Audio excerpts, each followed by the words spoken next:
കുരുത്തക്കേടിന്റെ കൂടാണ്, അടുപ്പക്കാരന് തേനാണ്, വെളുക്കുമ്പോ തൊട്ട് പാമ്പാണ്, മിടുമിടുക്കുള്ള ജോയ്.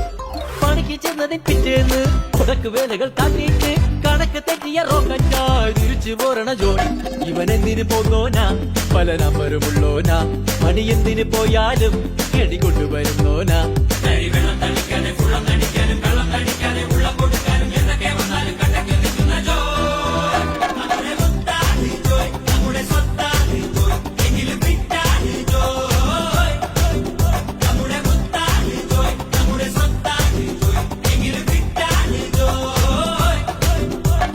കുരുത്തക്കേടിന്റെ കൂടാണ്, അടുപ്പക്കാരന് തേനാണ്, വെളുക്കുമ്പോ തൊട്ട് പാമ്പാണ്, മിടുമിടുക്കുള്ള ജോയ്.